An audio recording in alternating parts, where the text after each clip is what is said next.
Here is the YouTube channel of Pakistan Assistive Technology Foundation. We upload tutorials regarding technology. Please subscribe to our channel and click on notification icon so you're notified each time we upload any video. PATF, leading towards independence.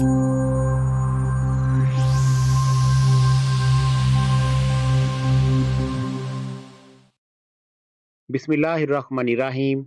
अस्सलामुअलैकुम। Word 365 series में आज हम सीखेंगे कि MS word में किस तरह से टाइपिंग करनी है और साथ ही साथ टेक्स्ट कर्सर को भी अंडरस्टैंड करेंगे। तो आइए अब शुरू करते हैं। आपने MS वर्ड ओपन कर लेना है।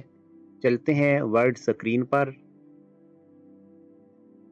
जब आप वर्ड ओपन करेंगे तो फोकस ब्लैंक डॉक्यूमेंट में होगा, जिसकी टॉप लेफ्ट पर ब्लिंक करती हुई वर्टिकल बार दिखाई देगी। वर्टिकल बार से मुराद टॉप से बॉटम की तरफ एक छोटी सी लाइन है, जिस तरह से ब्रेल सेल में 1 2 3 की शेप होती है। इस वर्टिकल बार को इंसर्शन पॉइंट या टेक्स्ट कर्सर कहते हैं।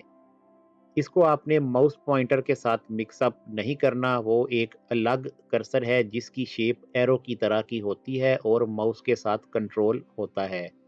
जब आप टाइपिंग करते हैं तो इसी इंसर्शन पॉइंट की जगह पर लिखा जाता है और ये राइट साइड की तरफ मूव करता रहता है।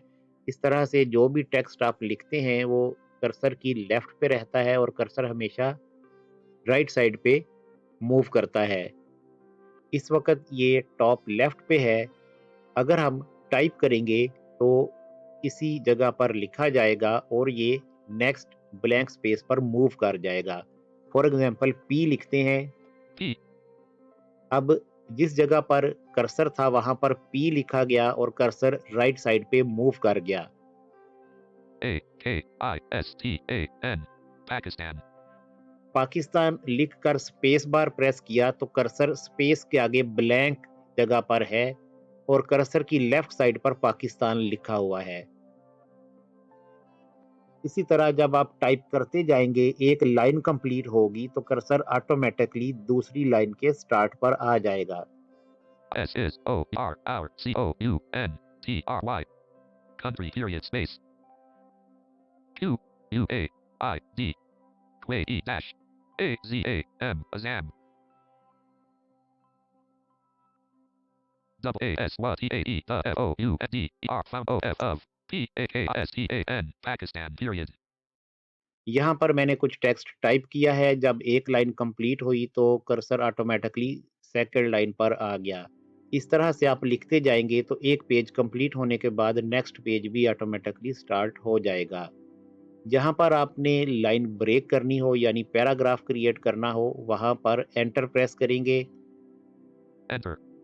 अब ये लाइन ब्रेक होकर कर्सर नेक्स्ट लाइन के स्टार्ट पर आ गया। अब यहाँ से हम जो भी लिखेंगे वो लाइन के शुरू से लिखा जाएगा। I T it C A M E came I N T O into B E I N G being 1 4 4 O of A U U S T August 1947 1947 period. मजीद कुछ टेक्स्ट टाइप कर दिया। अब देखते हैं अप एरो प्रेस करके। Founder of Pakistan. Pakistan is our country. Kuwait dash E dash Azam was the ये देखें एक लाइन में इतना टेक्स्ट लिखा गया। इसके बाद ऑटोमेटिकली लाइन चेंज हुई थी जिसमें founder of Pakistan.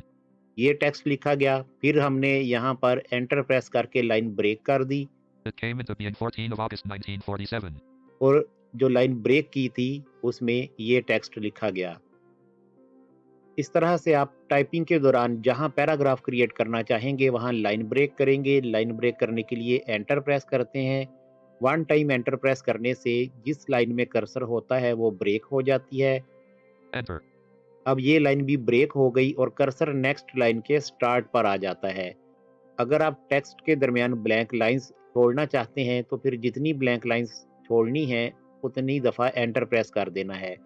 अगर एक ब्लैंक लाइन छोड़ना चाहते हैं तो एक दफ़ा मज़ीद एंटर करेंगे। Enter.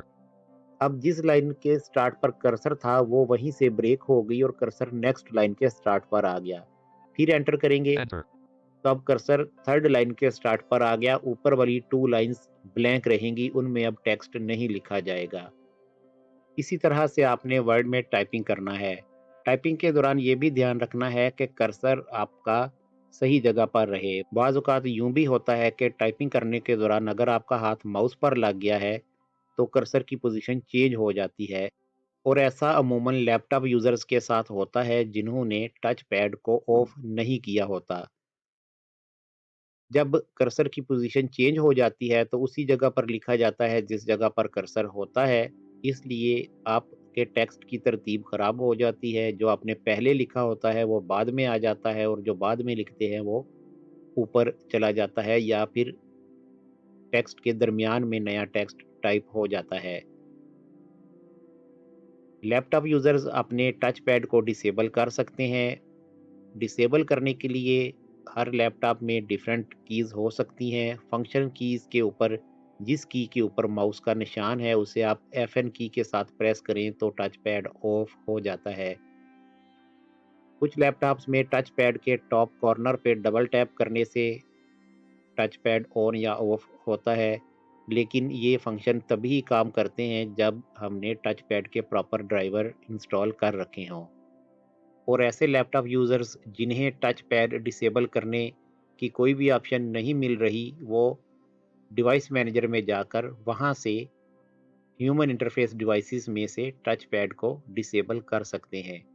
यहाँ पर लो विजन यूज़र्स के लिए ये है कि अगर वो कर्सर को देखना चाहते हैं, तो इसका साइज़ इंक्रीज़ कर सकते हैं। इसके लिए विंडोज़ की सेटिंग्स में ईज़ ऑफ एक्सेस में से टेक्स्ट कर्सर की ऑप्शंस को चेंज करते हुए ना सिर्फ इसका साइज़ इंक्रीज़ कर सकते हैं, बल्कि इस पर इंडिकेटर्स भी ऑन कर सकते हैं। यहाँ पर ये लेसन कंप्लीट करते हैं। उम्मीद करते हैं आपको अच्छी तरह से समझ आ गई होगी। मज़ीद रहनुमाई दरकार हो तो राब्ता कर सकते हैं।